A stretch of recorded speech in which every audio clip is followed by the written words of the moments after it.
Hi dear students, BK सम्राट classes YouTube channel में आपका स्वागत है। यदि आप मेरे चैनल पर पहली बार विजिट कर रहे हो तो मेरे चैनल को लाइक करें, शेयर करें तथा सब्सक्राइब करें। डियर स्टूडेंट्स, आज हम सभी लोग प्रेजेंट परफेक्ट कंटिन्यूअस टेंस के बारे में जानेंगे। सबसे पहले हम लोग जानेंगे हिंदी वाक्यों की पहचान। कैसे हम पहचानेंगे कि कोई भी वाक्य प्रेजेंट परफेक्ट कंटिन्यूअस टेंस का है या नहीं। जिस हिंदी वाक्य के क्रिया के अंत में ता रहा है, ती रही है, ते रहे हो या ता रहा हूँ इत्यादि शब्द आता है या काम जारी होने का समय दिया हो तो वह वाक्य प्रेजेंट कंटिन्यूअस टेंस का होता है। जैसे वह दिल्ली जाता रहा है, लास्ट में ता रहा है, इसलिए यह वाक्य प्रेजेंट परफेक्ट कंटिन्यूअस टेंस का है। मैं किताब पढ़ता रहा हूँ, तुम लोग क्रिकेट खेलते रहे हो, ये सभी वाक्य प्रेजेंट परफेक्ट कंटिन्यूअस टेंस के हैं, क्योंकि इन सभी वाक्यों के लास्ट में क्रिया के अंत में ता रहा हूँ, ता रहा है या ते रहे हुए इत्यादि शब्द आया है, इसलिए ये सारे वाक्य प्रेजेंट परफेक्ट कंटिन्यूअस टेंस के हैं। हिंदी वाक्यों की पहचान के पश्चात हम लोग इस टेंस के ट्रांसलेट रूल के बारे में जानेंगे। First of all we know about simple sentence. सबसे पहले हम लोग साधारण वाक्य के ट्रांसलेट रूल के बारे में जानेंगे। चलिए हम लोग जानते हैं साधारण वाक्य को, simple sentence translate rule. First of all we write subject and then helping verb has been or have been and then verb and then ing and then object and then since or for and then time। यदि हमें समय दिया रहेगा वाक्य में तब हम since for और time का यूज करेंगे। यदि since और समय न दिया रहे तो हम since या for और time का यूज नहीं करेंगे।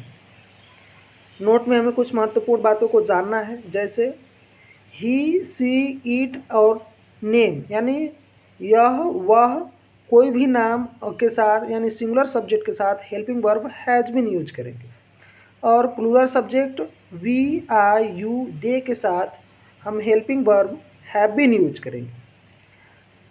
यदि समय दिया रहेगा तो सिंस और फार का यूज हम किसके लिए करेंगे, तो सर्टेन टाइम यानी निश्चित समय के लिए। जैसे निश्चित समय कौन कौन हो सकते हैं, डेज नेम यानी दिनों के नाम, मंथ्स नेम महीनों के नाम जैसे जनवरी, फरवरी, डेज नेम सोमवार, मंगलवार, मॉर्निंग मतलब सुबह से, इवनिंग शाम से, ईयर्स नेम सालों के नाम जैसे 2005, 2006, प्रीवियस वीक पिछला सप्ताह, प्रीवियस डे पिछला दिन, ये सब हमारा निश्चित समय है। इसके साथ हम लोग सीन्स का यूज करेंगे, यानी निश्चित समय के लिए हम लोग सीन्स यूज करते हैं। अनसर्टेन टाइम अनिश्चित समय के लिए हम लोग फार का यूज करते हैं। जस्ट लाइक जैसे 2 डेज 2 दिनों से, 3 आवर्स 3 घंटों से, 5 डेज 5 घंटों से, 2 मंथ 2 महीनों से, 2 ईयर्स 2 वर्षों से इत्यादि सारे ये सब जो हमारे हैं, ये सारे जो समय हैं ये हमारे अनिश्चित समय हैं, इसलिए हम इन सभी के साथ सिंस यूज करेंगे, नो सॉरी फार यूज करेंगे। डियर स्टूडेंट्स, अब हम ट्रांसलेट रूल के बाद अब हम इनकी एग्जाम्पल को जानेंगे। जैसे वह दिल्ली जाता रहा है, तो इसमें हमारा समय नहीं आया तो हम लोग जो है इसमें अदर वर्ड तक के रूल फॉलो करेंगे। जैसे वह दिल्ली जाता है, तो वह दिल्ली जाता रहा में सबसे पहले हमें सब्जेक्ट लिखना है, इसमें सब्जेक्ट है वह। इसके बाद इसमें हेल्पिंग वर्ब ही के साथ हैज़ बीन यूज होगा, ट्रांसलेशन हो जाएगा ही हैज़ बीन। इसके बाद हमें वर्ब का आईएनजी फॉर्म लिखना है, वर्ब इसमें हमारा है गो, इसके साथ हो जाएगा गोइंग। इसके बाद ऑब्जेक्ट लिखना है, इस सब्जेक्ट में ऑब्जेक्ट हमारा है, सेंटेंस में वो ऑब्जेक्ट है दिल्ली। हमारा सेंटेंस हो जाएगा he has been going to Delhi, वह दिल्ली जाता रहा है। जस्ट लाइक इसी तरह से मैं किताब पढ़ता रहा हूँ, I have been reading a book. तुम लोग क्रिकेट खेलते रहे हो, you have been playing cricket. मैं सुबह से टहल रहा हूँ, I have been working since morning. इसमें समय दिया हुआ है इसलिए हम लोग सिंस का उपयोग करेंगे और लास्ट में समय को लिखेंगे। निश्चित समय है हमारा सुबह, इसलिए इसमें सिंस का यूज होगा, यानी ट्रांसलेशन हो जाएगा I have been working since morning. Sunil 2 दिन से काम कर रहा है, Sunil has been working for 2 days. इसमें अनिश्चित समय है हमारा 2 दिन, इसलिए हम लोग इसमें फॉर का यूज करेंगे, यानी ट्रांसलेशन हो जाएगा Sunil has been working for 2 days। Dear students, अब हम लोग नेगेटिव सेंटेंस के बारे में जानेंगे। First of all we know about translate rule. Translate rule के बारे में जानेंगे। तो सबसे पहले हम लोग ट्रांसलेट रूल में सब्जेक्ट को लिखते हैं, and then helping verb has या हैव का यूज करते हैं, and then not, and then been, and then verb ING form, and then object, and then other word, and then since और for, and then time. यदि time न दिया रहे तो हम लोग अदर वर्ड तक का रूल फॉलो करेंगे। जैसे फॉर एग्जांपल, मैं अंग्रेजी नहीं पढ़ता रहा हूँ, तो सबसे पहले हमें सब्जेक्ट लिखना है। मैं अंग्रेजी नहीं पढ़ता हूँ, सबसे पहले सब्जेक्ट आई होगा।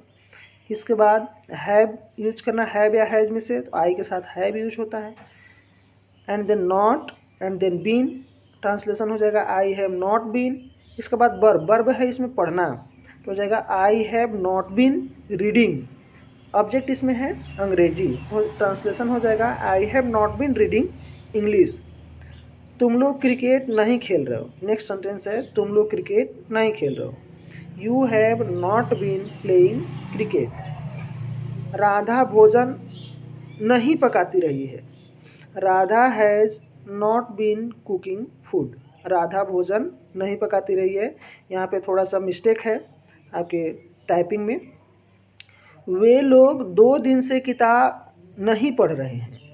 दे have not been reading a book for 2 days। For का यूज हुआ है क्योंकि इसमें अनिश्चित समय था। अब हम लोग जानेंगे इंट्रोगेटिव सेंटेंस के। सबसे पहले हम लोग इंट्रोगेटिव सेंटेंस के ट्रांसलेट रूल के बारे में जानेंगे। Translate rule, first of all we write question word.